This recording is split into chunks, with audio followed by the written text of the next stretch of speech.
ঈদের মিষ্টির সুবাস আর নানান খাবারের লোভনীয় সুঘ্রাণে মৌ মৌ করছিল চারপাশ।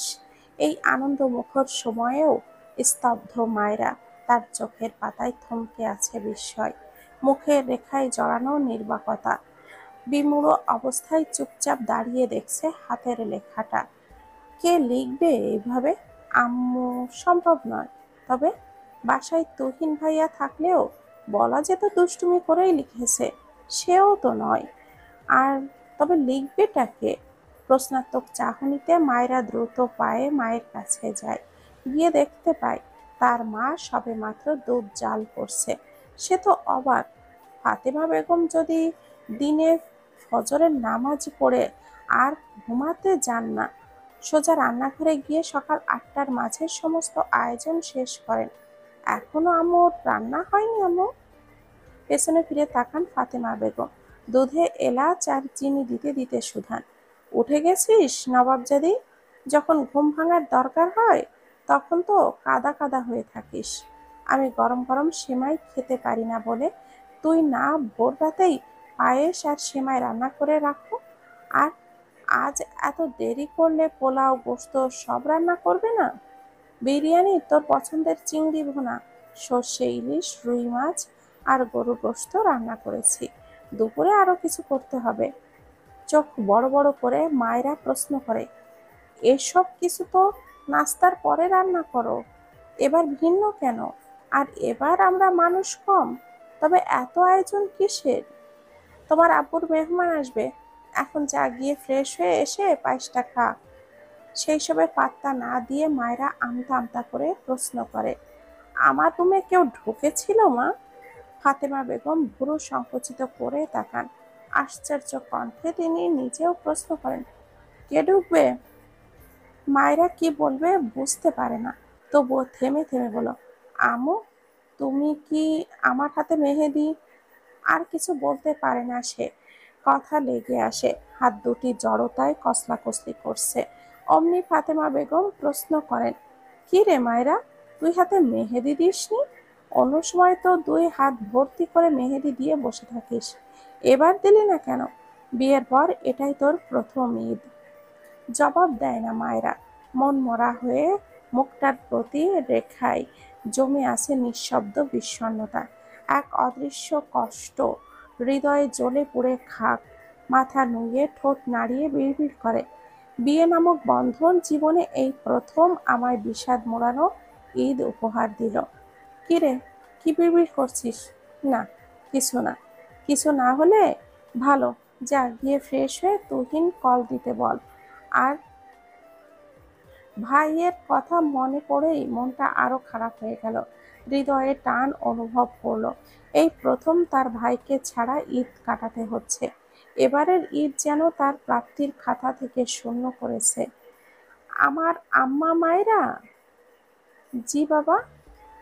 এ কি, ফোন নিয়ে বসে আছো কেন? এখনো গোসল করনি? মায়েরা জানালার পাশে বিষণ্ণ মুখে বসে আছে ফোন নিয়ে, দেখা জিনিসও বারবার চেক করছে। হৃদয়টা পুড়ে গাঢ় নিঃশ্বাস যন্ত্রণায়। একটাবার, একটাবারও কি কল করা যেত না? এত নিষ্ঠুর, এত পাষণ্ড কি করে হতে পারে কোনো মানুষ? চাপা কষ্টে চোখ দুটো ছলছল করে উঠলেও বাবার সামনে তার নির্গত হতে দেয় না। কি হলো মা, চুপ করে আছো কেন? ম্লান হেসে বলে, করবো আব্বু। করবো না মা? করবা না? আমি এক্ষুনি যাও, গোসল করো। আমি মাঠ থেকে এসে যেন দেখি তুমি তৈরি। ঠিক আছে আব্বু, মাথা নিচু করে ক্ষীণ গলায় জবাব দেয়। মহিন সাহেব এগিয়ে আসেন মেয়ের কাছে, কিছু সময় চুপচাপ তাকিয়ে থাকেন। এটাই কি মেয়ের সাথে ওনার কাটানো শেষ ঈদ? সময় ক্রমে তুলে দেয়নি বলে নয়তো মেয়েটার আজ অন্য বাড়িতে থাকতে হতো। আচ্ছা, তুলে নেওয়ার পর ওরা কি কখনো তাদের সাথে ঈদ কাটাতে দিবে আদরের মেয়েটাকে? এত আদর করে বড় করা মেয়েটা বিয়ের পর আর ঈদ কাটাতে পারে না নিজের বাবা মার সাথে। দুনিয়ার কি নিষ্ঠুর নিয়ম, যে মেয়ের মুখ না দেখে ওনার ঈদের দিন শুরু হয় না, পরের বার থেকে ওনার সেই আদরের মেয়ে থাকবে অন্যের বাড়িতে। বুকটা হাহাকার করে ওঠে মহিন সাহেবের। বুকের মোচড়ামুচড়িতে চোখ দুটি করে ওঠে চিকচিক। সেটাকে কঠিন হৃদয়ে চাপা দিয়ে তিনি হেসে বললেন, আমি মাঠ থেকে এসে যেন দেখি তুমি রেডি হয়ে গিয়েছো, তারপর করবে কিন্তু। আর এবার জামাইয়ের দেওয়া কাপড়টা পরে ঈদটা শুরু করবে, কেমন? মায়েরা জবাব দেয় না, নিঃশব্দে তাকায় বাবার দিকে। মহিন সাহেব মেয়ের কপালে আদুরে পরশ বুলিয়ে ঘর থেকে বের হন। বুকের বাঁ পাশটা বড্ড চিনচিন করছে ওনার। এই প্রথম ছেলেটাকে ছাড়া ঈদের মাঠে যেতে হচ্ছে। প্রতিবাদী ছেলের নামাজের আগে ব্র্যান্ডের আতর মাখিয়ে দেয় ওনার শরীরে, অথচ এবার ঈদে ছেলে ওনার থেকে 1000 মাইল দূরে। একা একা মাঠে যেতে ওনার যে কি কষ্ট হচ্ছিল বুকের ভেতর। গোসল করে এসে মায়েরা বিছানায় সব নতুন কাপড় জুতা এনে টাঙ দিয়ে ফেলে রেখেছে, আর তার একটু ইচ্ছে হচ্ছে না ঈদের জামাটা পরতে। কিন্তু আব্বু মন খারাপ করবে বলে না পরেও পারছে না। এবার মনে কোনো আনন্দ উল্লাস কিছুই পাচ্ছে না। আশ্চর্য, হুট করে সে কি বড় হয়ে গেল? শুনেছে বড় হয়ে গেলে নাকি ঈদের আনন্দ খুঁজে পাওয়া যায় না, অথচ প্রতি বছর আব্বু ভাইয়া মাঠ থেকে আসার আগে নতুন জামা পরে সেজে গুজে সালামি আদায় করার সে কি তাড়া আর উচ্ছ্বাস! কোথায় গেল সেসব? নাকি ওই কঠিন পাষাণ মানবটার দেওয়া যন্ত্রণায় সেসব চাপা পড়েছে? আব্বু আম্মু বারবার করে ইহামের দেওয়া কাপড়টা পরতে বললেও মায়েরা সেটা পরেনি। কেন পরবে? শুধু দায়িত্ব দেখাতেই টাকা পাঠিয়েছে, একটাবারও তো কল দিয়ে খোঁজটাও নেয়নি। তবে সে কেন ওনার দেওয়া কাপড়টাই পরতে যাবে? পরেনি মায়েরা। বাবার দেওয়া পার্পল কালারের একটা জর্জেট গাউন গায়ে জড়িয়েছে, মুখে শুধু টোনার দেওয়ার পর একটু ক্রিম লাগিয়েছে, এছাড়া আর কোনো প্রসাধনীর ছোঁয়া নেই। জানালার কাছে দাঁড়িয়ে মনমরা হয়ে দাঁড়িয়ে আছে। আব্বু নামাজ থেকে এসেই তাকে নিয়ে খেতে বসেছিল, কিন্তু 2 লোকমা বিরিয়ানি খেয়ে আর কিছুই ভালো লাগছিল না। একটা মাস রোজার কারণে নাকি ফাঁপা কষ্টটা পেটটা ফুলিয়ে রেখেছিল বোঝেনি সে। বিষাদ ভাবটা মায়রার মুখের আশেপাশে খেলা করছে। উদাস নজরে তাকিয়ে আছে হাতে গোটা গোটা অক্ষরে ফাহাদ ইহাম চৌধুরী লেখাটার দিকে। কানে মৃদু একটা আওয়াজ হলেও মায়েরা চোখ তুলে তাকালো না। বিভোর নয়নে তাকিয়ে রইল কেবলই হাতের তালুর দিকে। চোখের অপার্থিব ঘোর নিয়ে তাকিয়ে আছে লেখাটার দিকে। নিঃশব্দ একটা টানে নিজেকে হারিয়ে আলতো করে ছুঁয়ে দিল সেই লোকটার ওপরে। পুনরায় দরজার আরেকটু জোরে শব্দ হতেই নিষ্পলক চোখে ঘাড় উঁচু করে তাকালো। সবটা যেন সেখানেই থমকে গেছে এক অবিশ্বাস্য নয়নে। মায়েরা ফ্যালফ্যাল করে তাকিয়ে রইল কেবলই। মস্তিষ্ক কিংকর্তব্য বিমূঢ়, চোখে মুখে নিঃসাড় বিষণ্ণতা। বিষয়ে এক ঝাপটা যেন হাওয়ার মতো করে বয়ে গেল সারা অঙ্গে। বুকের ভেতরটা হঠাৎই ধক করে কেঁপে উঠল, যেন জমে থাকা আবেগগুলো হঠাৎই বুনো ফুলের মতো করে বিস্ফোরিত ঘটিয়েছে। অসাড় হাত পা গুলিও মৃদু কাঁপছে। কাঁপা কাঁপা চোখের পাতাগুলি আস্তে ধীরে বন্ধ করে আবারও মেলে তাকালো। না না, যা দেখছে, যতটুকু দেখেছে নেত্রপল্লবে তার সবটুকুই বাস্তব। মুহূর্তেই গহীন কোণে উল্টো পাল্টা ঝড় বইতে শুরু করলো। বহুদিনের জমানো ব্যথাটা আবারও চিনচিন করে রন্ধ্রে রন্ধ্রে ছুটে গেল। ব্যথাতুর চোখের পাতায় কুয়াশার মতো ভেসে উঠছে সেই চেনা কঠোর আর শীতল মুখশ্রী। সিনা টান টান করে অদ্ভুত ভঙ্গিমায় দাঁড়িয়ে আছে।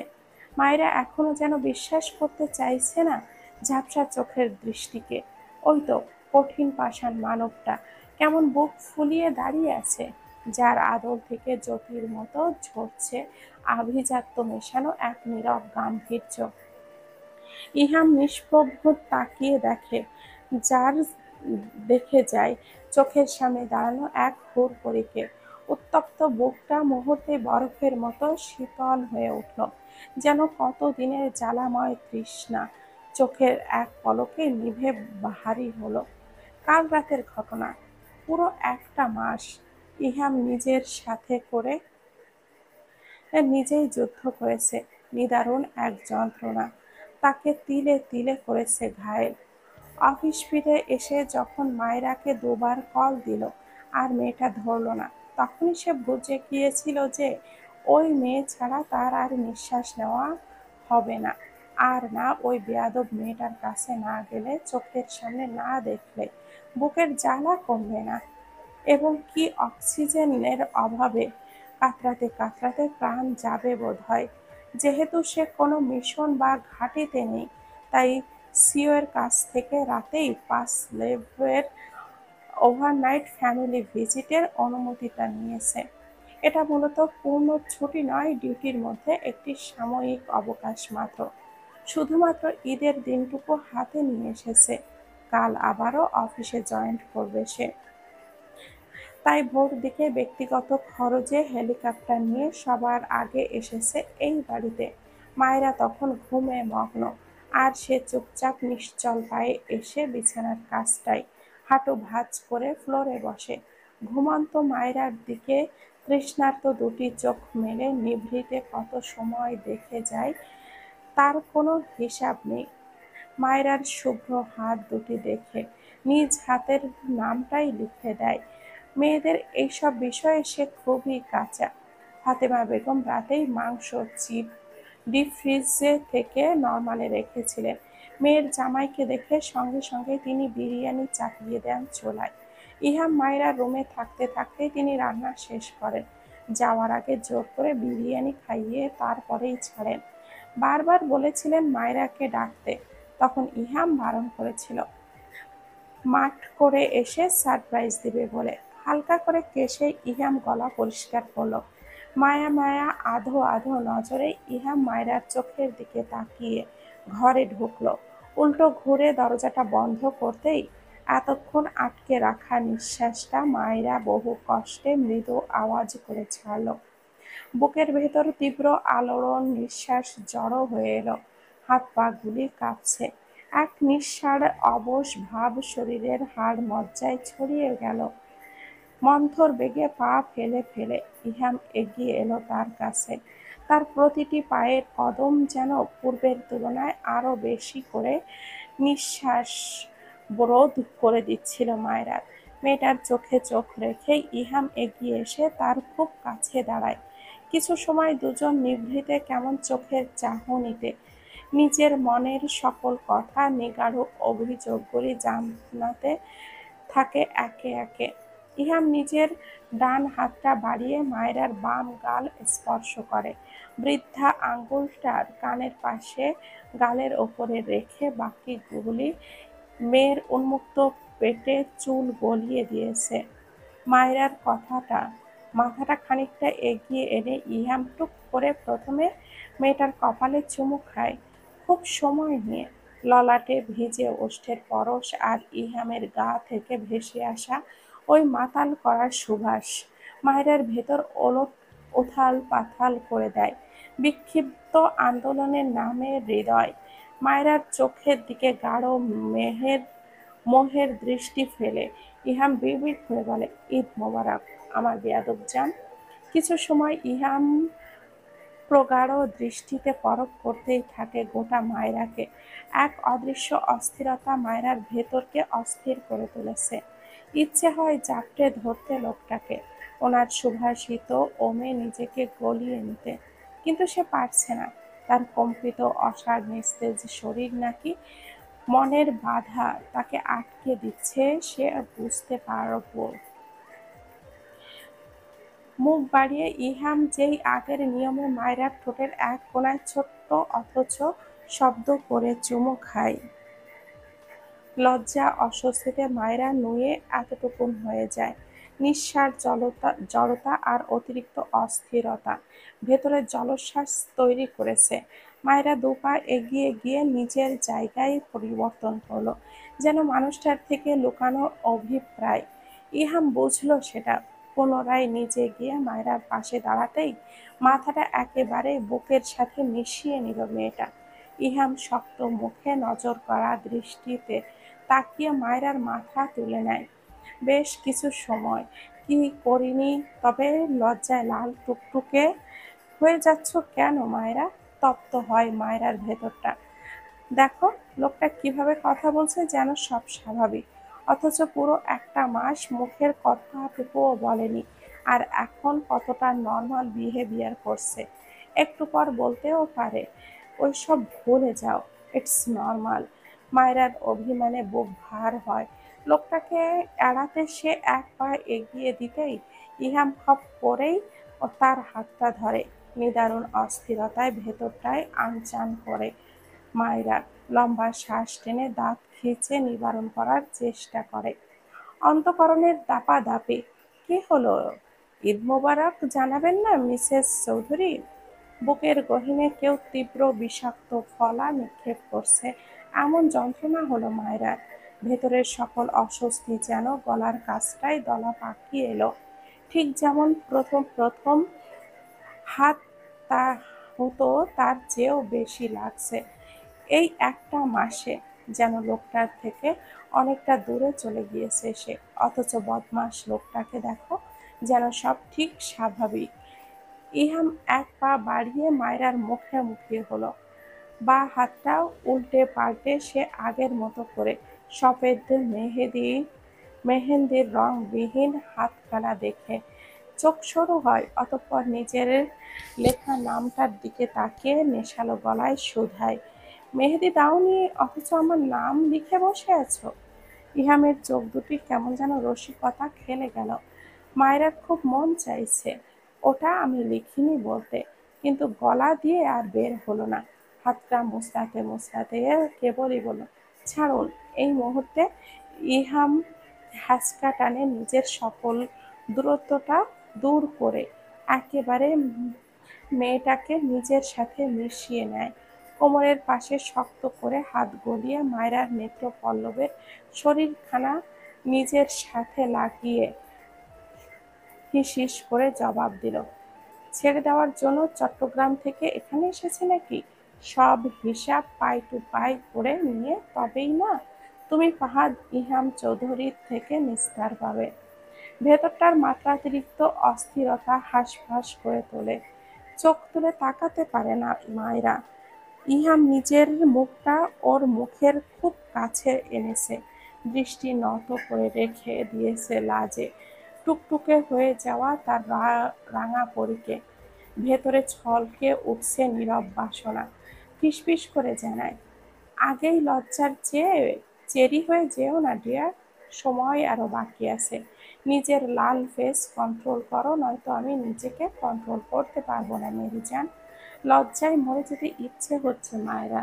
বেহায়া পুরুষটাকে দেখে কত নির্লজ্জগিরি করাতে পারে দেখাচ্ছে। মনে হচ্ছে এই কয়দিনে তার সাথে ওনার মাখো মাখো ভাবটা ছিল, কিন্তু সে সবকিছু হিসাব নিকাশ করে মনে রেখেছে। বিরক্ত মায়েরা সবে আসতেই চাইল ইহাম আরো চেপে ধরে তাকে নিজের সাথে। হিসাব পরে হবে, আগে নিজের হাত রাঙাও।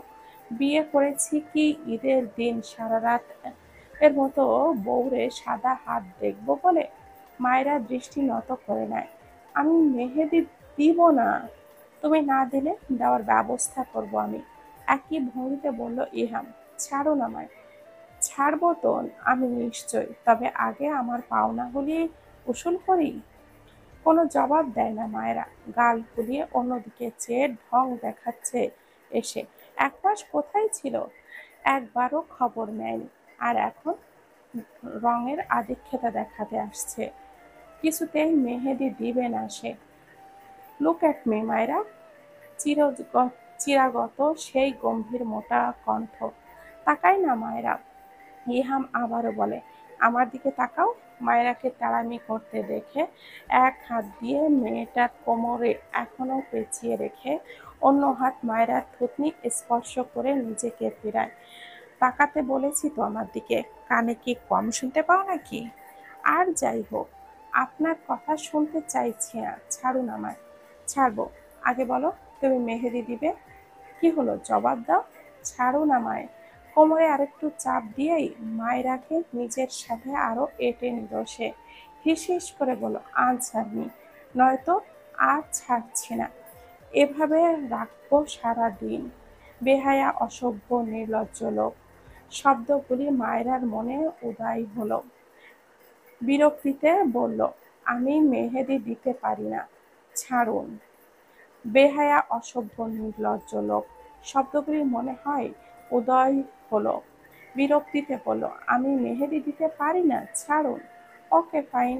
মায়রাকে ছেড়ে দিয়ে শুভ্র পাঞ্জাবির পকেট থেকে ফোনটা বের করতে করতে বলে, যে দিতে পারবে তাকেই আনছি। এরপরই কারো নাম্বার খুঁজতে লাগলো ইহাম। আর চোখে বিরক্তিতে তাকাই মায়রা ইচ্ছা না থাকা সত্ত্বেও জিজ্ঞেস করলো, কাকে আনবেন? ফোনের দিকে তাকিয়েই ইহাম জবাব দিল, আর্টিস্টকে, যে তোমার মেহেদি দিতে পারবে। মায়রা চেঁচিয়ে উঠে বলল, মানে ঈদেও মেহেদি ছাড়া থাকবে নাকি? না, আমি মেহেদি দিব না, কাউকে আসতে বলবেন না। দিবে।